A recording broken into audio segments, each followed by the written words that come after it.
The relentless hum of the sprinklers was a constant, almost sentient presence in the cul-de-sac of Willow Creek Estates. It was a sound that had lulled generations of manicured lawns into submission, a rhythmic susurrus that underscored the quiet, often unspoken, dramas of suburban life.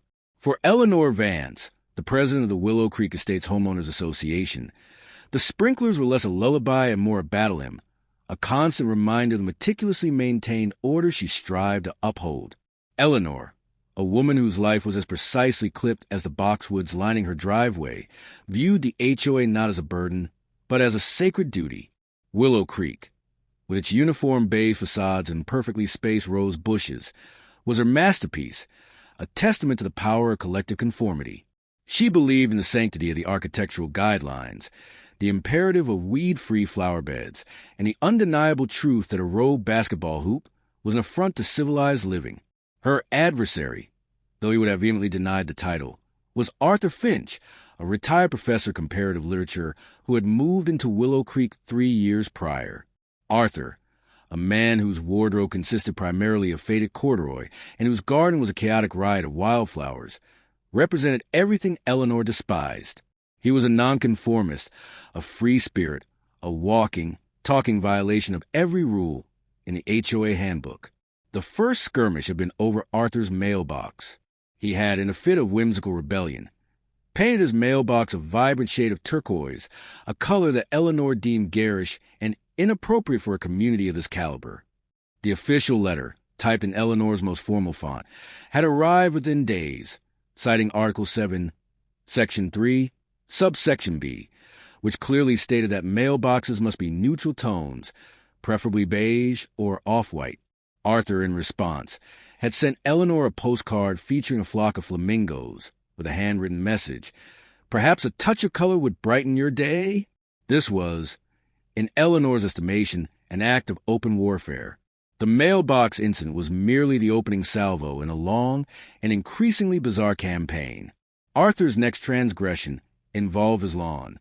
While other residents meticulously maintained their Kentucky bluegrass, Arthur allowed his lawn to grow wild, a verdant tapestry of clover, dandelions, and other unsightly weeds. Eleanor, armed with measuring tape and a copy of the approved lawn height guidelines, personally inspected Arthur's yard, meticulously documenting every blade of grass that exceeded the prescribed 3-inch limit.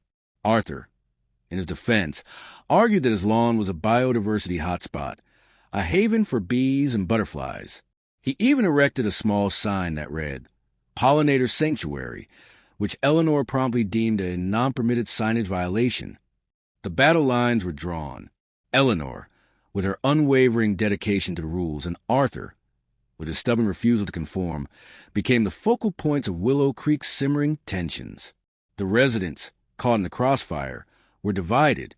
Some, like Martha Higgins, who prided herself on her perfectly manicured petunias, sided with Eleanor. Others, like young Timmy Peterson, who loved catching fireflies in Arthur's wild meadow, secretly admired his rebellious spirit. The HOA meetings, once dull affairs attended by a handful of dutiful homeowners, became theatrical spectacles. Eleanor, her voice tight with suppressed indignation, would present her case, citing chapter and verse from bylaws. Arthur, leaning back in his chair with a bemused smile, would counter with philosophical musings on the nature of conformity and the beauty of imperfection. One particularly memorable meeting involved Arthur's bird feeder. He had installed a large, ornate bird feeder in his backyard, attracting a veritable avian convention.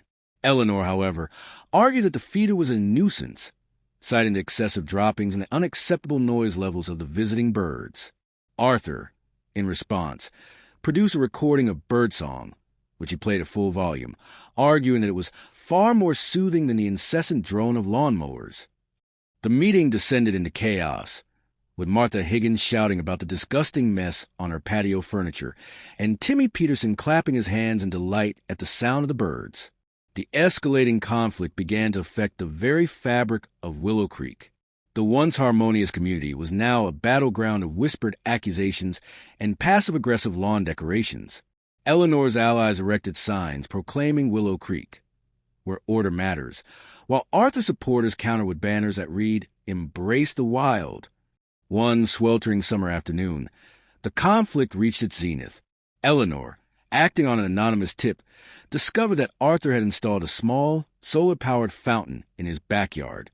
The fountain, a whimsical bronze frog, was, according to bylaws, a non-permitted water feature.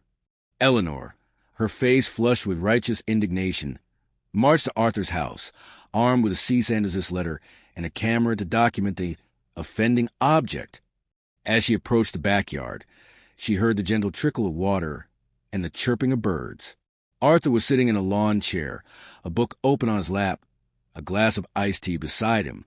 The bronze frog fountain gurgled merrily, and a hummingbird hovered nearby, sipping nectar from a vibrant hibiscus flower. Eleanor, for a moment, was struck by the sheer tranquility of the scene. The backyard, with its riot of colors and sounds, was a stark contrast to the sterile perfection of her own meticulously manicured garden. "Arthur," she began, her voice wavering slightly, "I'm afraid I'm going to have to ask you to remove the fountain." Arthur looked up, his eyes twinkling. "Ah, the frog," he said, smiling. "He's quite popular with the birds, you know, and the bees seem to enjoy him as well." Eleanor, holding the cease and desist letter like a weapon, recited the relevant section of the bylaws. Arthur listened patiently, nodding occasionally. "Eleanor," he said finally, "I understand that you're just trying to do your job, but sometimes, I think, we get so caught up in the rules that we forget about the beauty of the world around us. We forget to appreciate the simple things, like the sound of water, the sight of a hummingbird, the feeling of a cool breeze on a hot day." Eleanor hesitated. She looked at the fountain, at the hummingbird, at the riot of colors in Arthur's garden. For the first time, she saw Willow Creek not as a masterpiece of conformity, but as a collection of individual lives, each with its own unique beauty and imperfections. "Perhaps," she said slowly, "we could find a compromise. Perhaps we could amend the bylaws to allow for small, solar-powered water features."